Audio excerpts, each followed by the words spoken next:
ఇప్పుడు no cost cough syrup తో 60 రూపాయల విలువ గల ఇన్హేలర్ పూర్తిగా ఉచితం. దెబ్బకి దగ్గు జలుబు మాయం. అసెంబ్లీ సమావేశాలు ప్రారంభం కానున్నాయి. ఉదయం ఉభయ సభల సంయుక్త సమావేశంలో గవర్నర్ ప్రసంగం ఉంటుంది. ఆ తర్వాత బీఎస్సీ సమావేశం జరుగుతుంది.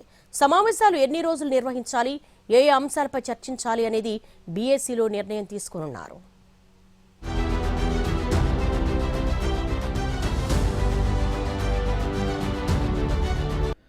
ఆంధ్రప్రదేశ్ అసెంబ్లీ బడ్జెట్ సమావేశాలు బుధవారం నుంచి ప్రారంభం కానున్నాయి. ఉదయం 10 గంటలకు శాసనసభ, శాసనమండలి భేటీ అవుతాయి.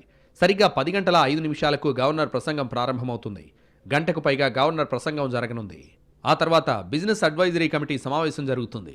బిజినెస్ అడ్వైజరీ కమిటీ సమావేశంలో అసెంబ్లీ సమావేశాల నిర్వహణ, ఎన్ని రోజులు సభ నిర్వహించాలి, ఎన్ని వర్కింగ్ డేస్లో నిర్వహించాలనే అంశంపై చర్చిస్తారు. 18 నుంచి 20 వర్కింగ్ డేస్లో అసెంబ్లీ సమావేశాలు నిర్వహించాలని ఏపీ ప్రభుత్వం భావిస్తోంది.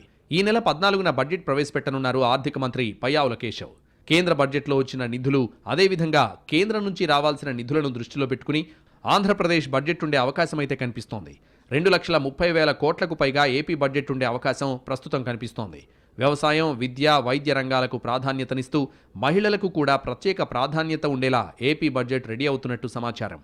ఆర్థిక మంత్రి పయ్యావుల కేశవ్ శాఖల వారీగా సమీక్షలు పూర్తి చేశారు. సీఎం చంద్రబాబు సూచనల మేరకు బడ్జెట్ అంచనాలపై ప్రధానంగా అధికారులు దృష్టి పెట్టారు. అసెంబ్లీ సమావేశాలకు మొదటి రోజు వైసీపీ హాజరు కావాలని భావిస్తోంది. మాజీ ముఖ్యమంత్రి జగన్మోహన్ రెడ్డి, వైసీపీ ఎమ్మెల్యేలంతా మొదటి రోజు గవర్నర్ ప్రసంగానికి హాజరవుతారు. శాసనసభాపక్షం సమావేశం తర్వాత మిగిలిన రోజులు సమావేశాలకు హాజరు కావాలా వద్దా అనే విషయంపై వైసీపీ నిర్ణయం తీసుకునే అవకాశం కనిపిస్తోంది. ప్రస్తుతం తిరుమల కల్తీ నెయ్యి అంశం ఆంధ్రప్రదేశ్ రాజకీయాల్లో హాట్ టాపిక్గా ఉంది. ఆ అంశంపై ఏపీ అసెంబ్లీలో ప్రత్యేక చర్చ జరిగే అవకాశం కనిపిస్తోంది. తిరుమల నెయ్యి కల్తీపై ప్రభుత్వం పవర్ పాయింట్ ప్రజెంటేషన్ ఇవ్వనుంది. ఈ చర్చలో వైసీపీ పాల్గొంటుందా లేదా అనేది చూడాలి. మరోవైపు ప్రభుత్వం అమలు చేస్తున్న సంక్షేమ పథకాలు, సూపర్ 6, వివిధ ప్రాజెక్టులకు ఇస్తున్న ప్రాధాన్యతపైన చర్చ జరిగే అవకాశం ఉంది. రాజధాని అమరావతి, పోలవరంతో పాటు ఇతర బర్నింగ్ టాపిక్స్పై చర్చకు అవకాశం ఉంది. అయితే సున్నితాంశాలపై చర్చకు పట్టుబట్టేందుకు ప్రతిపక్షం లేకపోవడంతో ప్రభుత్వ ఎజెండా మాత్రమే అసెంబ్లీలో చర్చకు రానుంది.